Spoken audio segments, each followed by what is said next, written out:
O, kažkas skalbėsi. Tulikas, pisuaras. O, vaikytės, ten, o dieve, kaip baisu. Jeigu noriu sužinot, kiek priaugai svorio, gali pasisverti. Čia vienas iš įdomesnių variantų, kai žmogus sustoja pasiparkuoti. Tiesiog, vat, kokia kelionė, jeigu nepasiklysta. Paprastas švarkelis, o iš tiesų.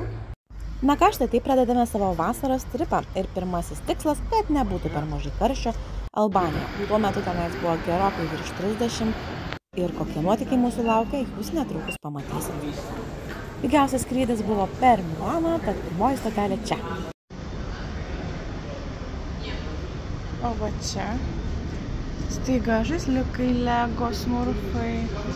Netgi kinderio. Liutukai. Net papačiukas yra. O liutukus aš turėjau. Skrendame ir kadangi nusileisime laivą vakare, nebijodami pasiėmėme pervežimą. Nepasigailėjom.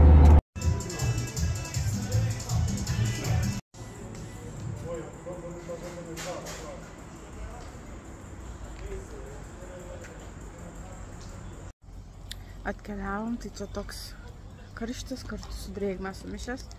Kol kas labai įdomiai. Džiaugiuosi, kad pasiėmėm transferį, nes būtų žiauriai sunku buvęs rasti. Taksas turbūt būtų kiek pasakęs. Tai nebūtų patikę. Mačiau, už 10 eurų atvažiavom, atkeliavom. Ir dabar va, laukim savo. Užsukom į parduotuvę. Nu, šiandien žiauriai sveikai maitinsimės. Tiesiog puikiai diena. Norėjom va iš tą kavinuką užsuk, bet tokia tai gėrimų turiu. Turbūt ženklas. Trumpas mūsų albaniškas turas.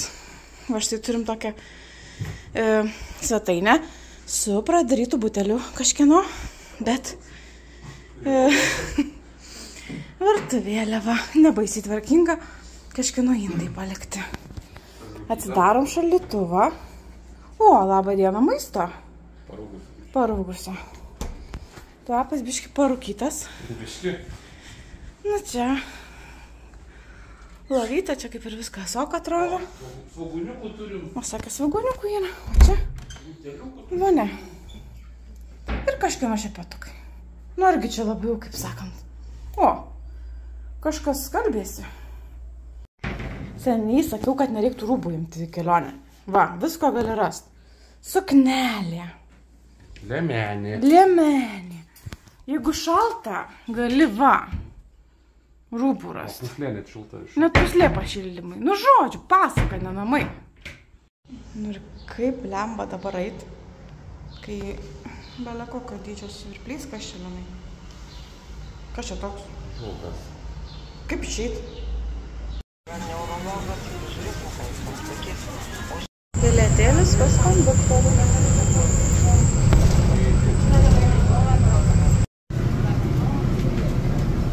Mados vatoras čia.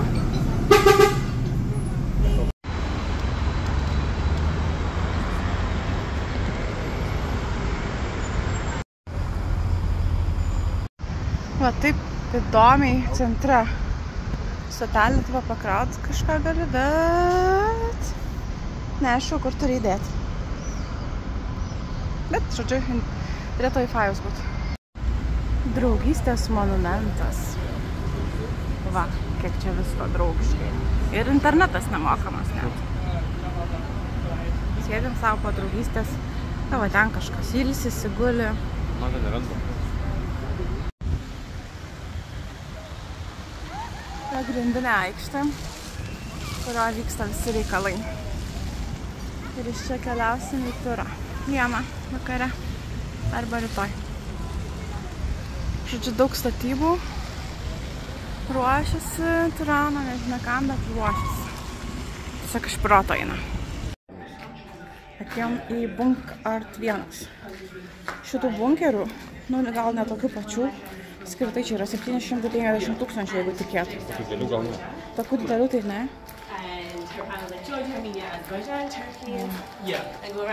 Muzikėlė tokia jaukiai skamba.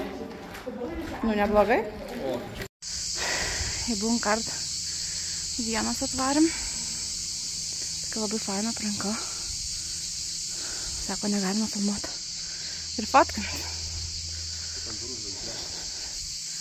Super. Tokios įdomios durys iš betono. Ar čia metalas datau? Kaip įdomiai. Tulikas, pisuaras, lova jų diktatoriaus. Laukime čia. Čia diktatorius.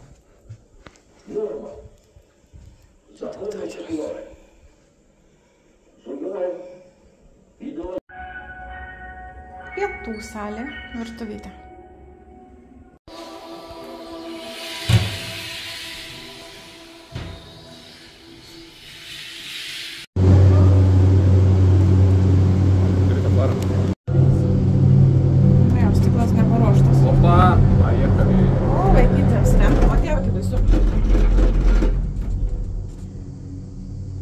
Kalnėlį. Agi fainai. Mažumėlę baisu, bet... Man čia net nesupripėjo niekus. Keliamės va į Tarpukalnę. Kur tu dabar jau nematau? Ai va čia kažkur būsim. Kažkur ten. O taip aplinkui, o taip žemyn kažkaip. Neblogai. Pakilome į kalną, 1,6 kilo. Va. Takelis, kuriuo atkeliavom. Va. Mini golfuką savo pažaist. Liepų, oi, bitučių kiek. Nesimato gal. Porelės galim savo meilę įrodyti oficialioj vietai. Kai bandai nusifotkinti, bet jis uždėjo širdelę, jaučiasi, kad fotkina... Sorry, we are trying to make photo. Jis nesupranta.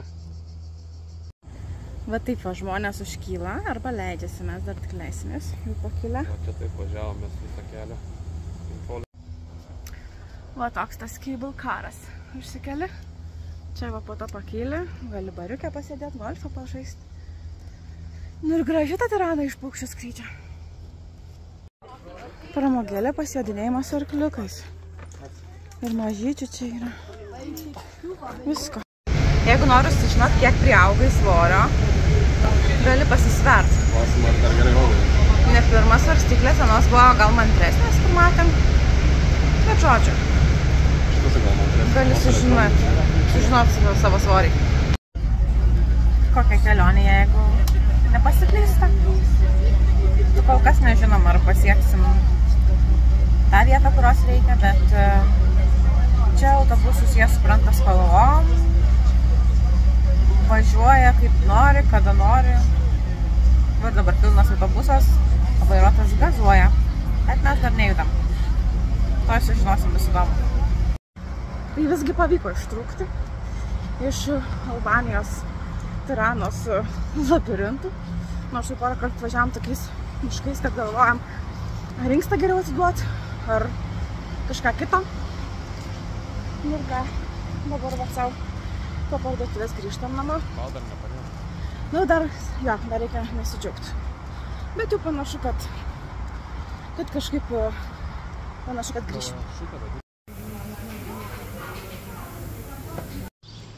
Early morning, she wakes up. Slaptojo pasipriešinimo muziejus.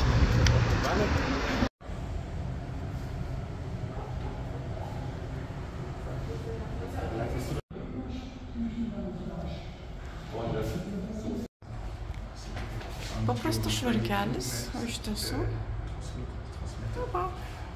štai apranga. Turbūt vienas įdomesnių muziejų, nes ten galima buvo pamatyti, kaip iš tikrųjų veikia režimas Albanijoje, Tiranoje, tuo metu, kai jie buvo išties labai uždari visam pasauliui.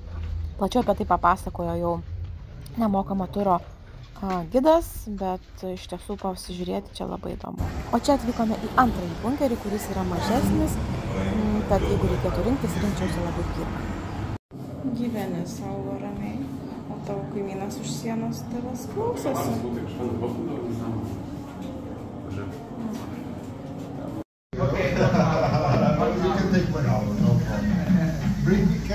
Na, o čia atvykome į nemokamą pėsčiųjų turą, kurį tikrai rekomenduoju visiems. So we say it's free to join, free to enjoy, free to live if you don't like the tour, and in the end you pay what you think it's worth. Now we'll start with the ancient history of the country. So we really designed... Tiesa, vaikščioti prie 30+ buvo tikrai nelengva, bet viską atpirko gido nuoširdumas, kuris tikrai nuoširdžiai pasakojo, dalinosi patarimais, padėjo susigaudyti jų transporto sistemoje. Žodžiu, rekomenduoju tai padaryti pirmomis dienomis, nes tada bus gerokai lengviau vėliau. Na, kad pašiepti diktatoriaus režimą, priešais jo namus pastatė KFC. Na, kadangi turėjome dar vieną laisvą pakankamai dieną, nusprendėme aplankyti gretimais esantį kurortinį miestelį. Tiesa, vaizdai tenais tikrai nesužavėjo, jis nebuvo kažkuo ypatingas, todėl tikrai ilgai tenais ir neužtrukome. Tiesa, tame miestelėje jau daug kur kavinėse buvo galima atsiskaityti ir kortele, nes prieš tai Tiranoje vien tik tai grynieji valdė.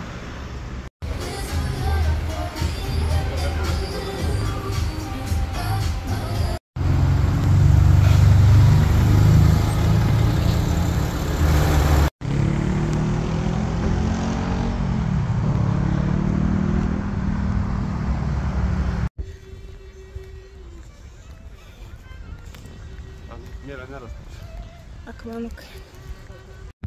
Iš tiesų nerasta ne tik smėlio, bet ir žmonių. Ir suprantama, nes prie tokio karščio čia nelabai kas nori vaikščioti.